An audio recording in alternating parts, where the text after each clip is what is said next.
So have you ever really thought about what goes into a modern religious textbook? I mean, what does an 8-year-old actually learn and how is it all taught? Well, today we're going to take a really close look at this right here, a third-grade Islamic studies textbook. We're going to break it down to see what it's for, who it's for, and the methods it uses. Right off the bat, in the publisher's own words, we get to the heart of why this book even exists. It was made to fill a huge gap, to solve a real problem, a dire need, as they put it, for Islamic educational materials created specifically for an English-speaking audience. So this isn't just a translation of an old text, it's a brand new solution. So who exactly took on this challenge? Let's get to know the publisher behind what they see as a global mission. And they don't just see themselves as another publishing house. Their official title is Global Leader in Islamic Books. That's a pretty bold statement, right? It signals that they're operating on a massive international scale. And that whole global claim, it is definitely backed up by a huge network. This is not just a slogan. I mean, look at this. They have offices everywhere, from their headquarters in Riyadh to major hubs like London, Houston, and New York. That gives them some serious reach. Okay, so the problem was clear, and they had the global infrastructure to tackle it. So what did their solution actually look like? Well, it wasn't just about making one book. It was a complete, structured curriculum. And here's where you see the sheer scale of their ambition.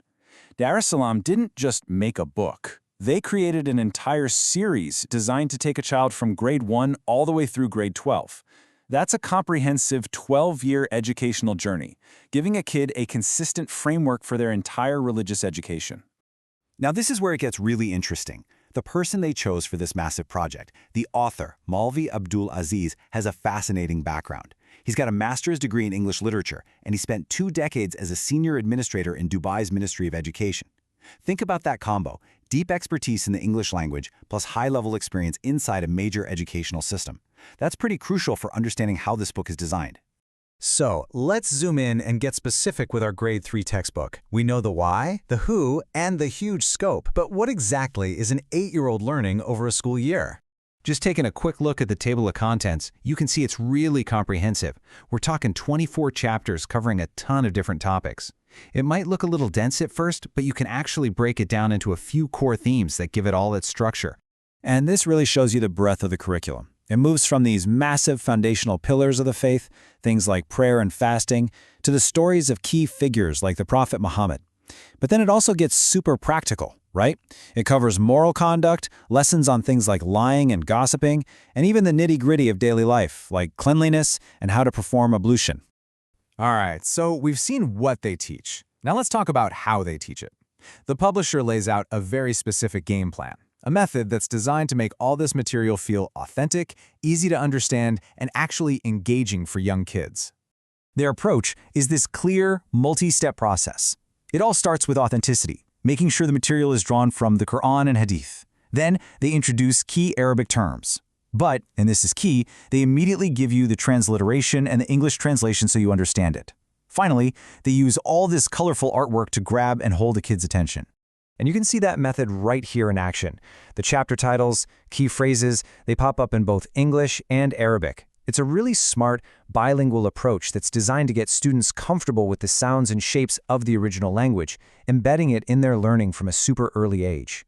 And the visuals are definitely not an afterthought. The publisher themselves calls the artwork a striking feature.